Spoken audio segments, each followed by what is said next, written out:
Hey, you beautiful people. It is Wednesday, January 6th. I finally got the date right. Hell yes. Let's go. I'm going to be doing a little bit of upgrading to what I'm doing here.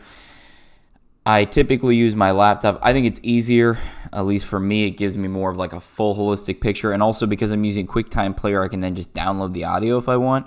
But I'm just going to have to figure out a way to get that off my phone. So I'm sure that there are many smart people out there that can help me, because I know that the video quality when I use my phone and take it to YouTube, great, awesome. I just need to be able to pull the audio alone. So I'll figure that out. That's a me problem. We have got a weird Hi5 for you today, presented by the DH Podcast. We'll be recording this evening, so that means tomorrow, Thursday, just like always, you're going to have a fresh new episode. The difference between these Hi5 episodes and the regular episodes, one, there's a timestamp. One's like 8 to 12 minutes long. The others are like an hour and a half. So you'll easily be able to tell the difference between the two of them. The second is that in name, for these Hi5 series, I always put the dates, but for our full episodes, I never do, because they last for a few days. We put them out on Thursday, and we promote them, Thursday, Friday, Saturday, Sunday, even on Monday, because people like revisionist history.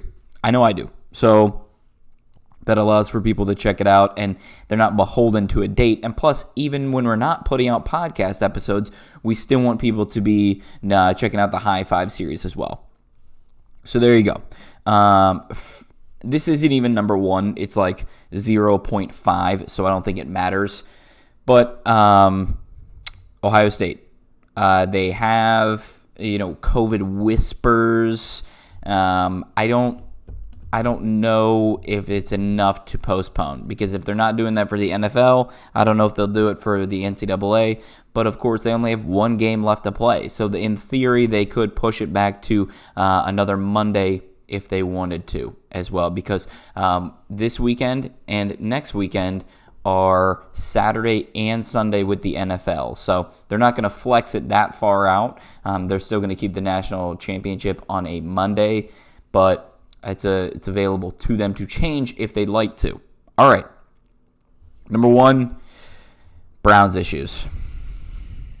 My man, Leroy Kelly, he is running away from his problems, and I would like to be doing the same here, because Kevin Stefanski's out. They now have 17 players within the last 3 days have been ruled out for this weekend, and I'm doing my math because a team is allowed to have 70, and of course they're rolling the sirens. They have 70 staff members, so that includes coaches, trainers, staff personnel, water boys, you name it, whatever. And then depending upon the time, they're traveling with 47 or 48 people, because during the week you can have 55, but then for game day itself, your roster goes from 55 to either 47 or 48, depending upon how many offensive linemen you have. I assume the Browns will be having 48 because their offensive line right now with Jedrick Wills is so depleted that they will need help any last single chance they can get. So I'm wrapping my head around a lot of this, because the NFL, everybody knows, they're taking it situation at a time. The Broncos aren't the same as the Ravens. The Ravens are the same as the Browns. The Browns aren't the same as the Steelers. Anything and everything, you name it. So they're blaming this on community spread. I don't know. They also have no idea what the hell they're doing. Let's just get that right.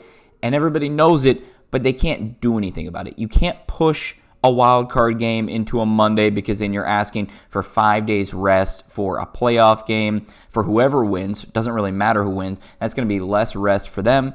The Steelers are going to be fully healthy. They're actually getting a week of rest. So you guys have guys like Hayward, Big Ben, who got the weekend off last week. They're recovering, they're rehabbing. They're going to attack like nobody's business. Stefanski is not allowed in a box. I think that's pretty ridiculous.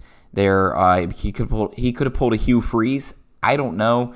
I thought that was a possibility. Apparently, it is not. So that's just kind of what we're dealing with here. It's a situation the NFL has no idea what they're doing. They don't really know how to handle it, and they haven't canceled any games. So this is them right now.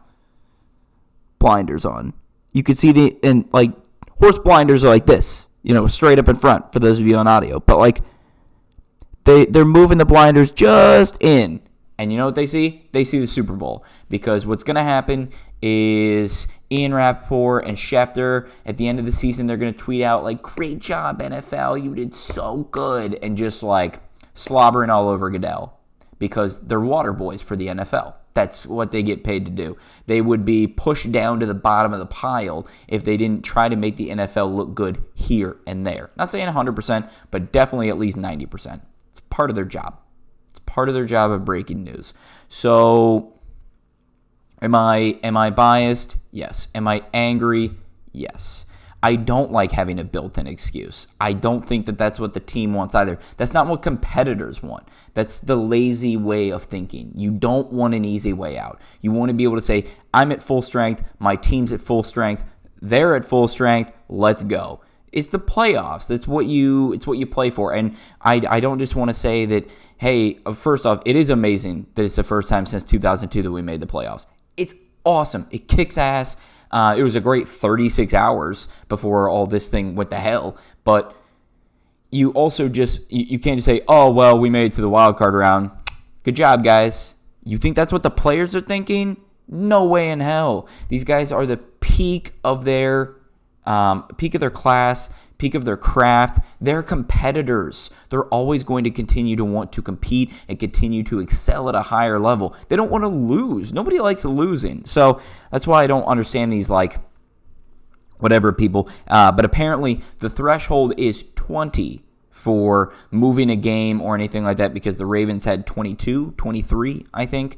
And also a difference is like, well, are they all positives or is it contact tracing? Because for whatever reason, the result's the same. You're not allowed to play. But the NFL will make you play if it's contact tracing, but will postpone your game back weeks and weeks if it is not contact tracing and if everybody actually is tested positive. So it's a really weird kind of group think. And they're just going to limp to the finish line because they hope that they will never have to deal with this shit again. Simple as that. Number 2, I got to find this because you people deserve to hear this. Nick Saban's daughter tweeted, this is number 2, tweeted yesterday, come on, pull up. There we go. She tweeted yesterday because the rumors of, so I guess this filters in with the one that I didn't even count as a point, with the possible COVID pushing the national championship back. Quote, if you're not confident to play, then say it. I spoke a little louder because she's using capitals. Continuing on, I call BS on the COVID cases. They're just worried about their QB and want him to have more time to heal.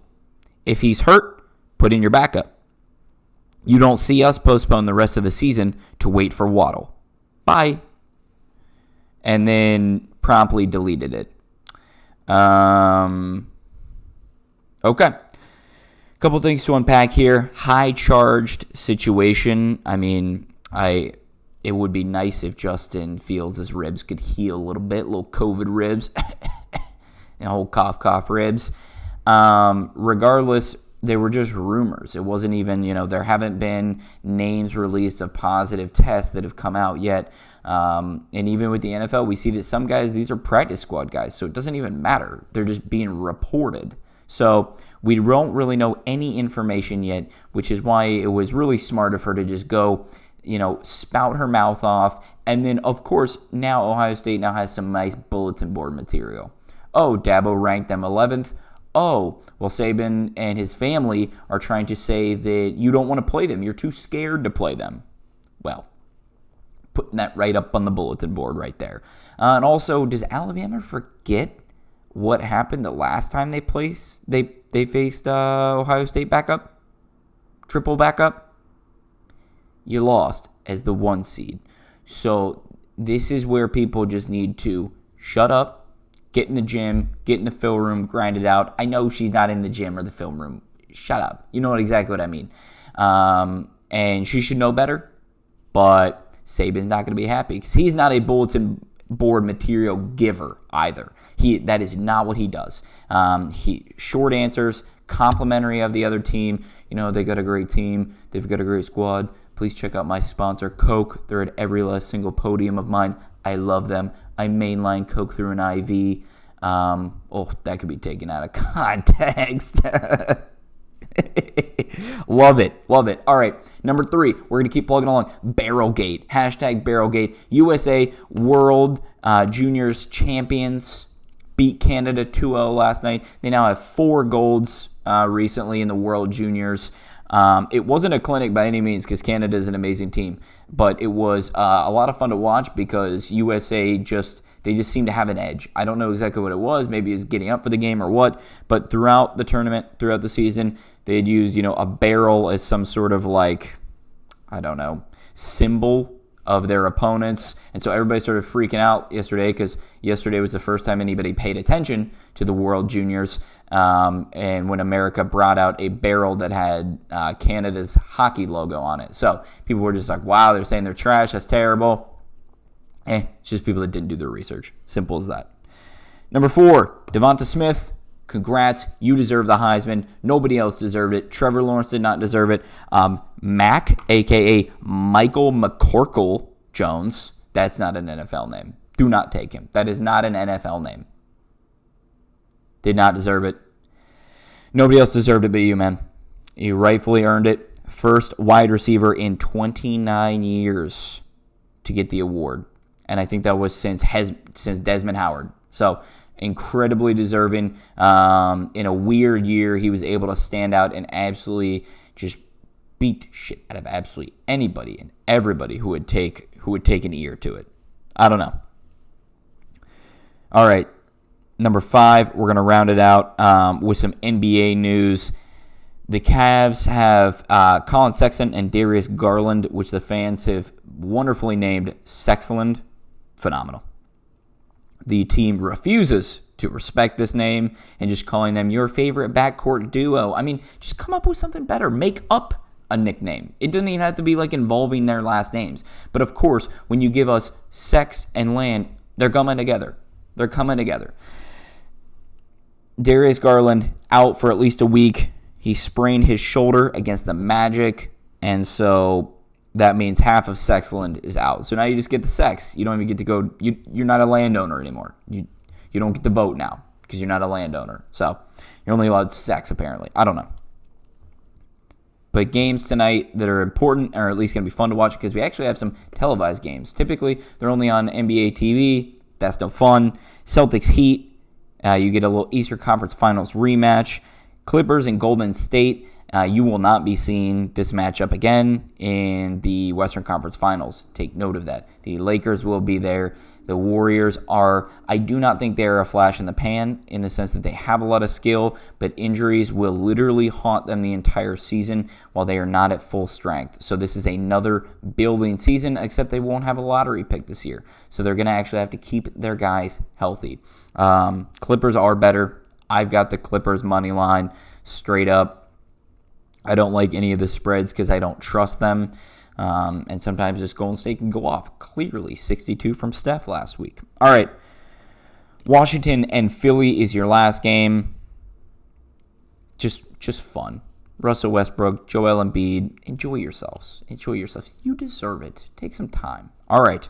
We will be back actually on Friday, because Thursday we're going to be pumping out the new episode. Tomorrow, Thursday, looking for that. But thank you so much for tuning in. Today is January 6th, the Hi5 series presented by the DH Podcast. Everybody stay safe, and we will catch up with you soon.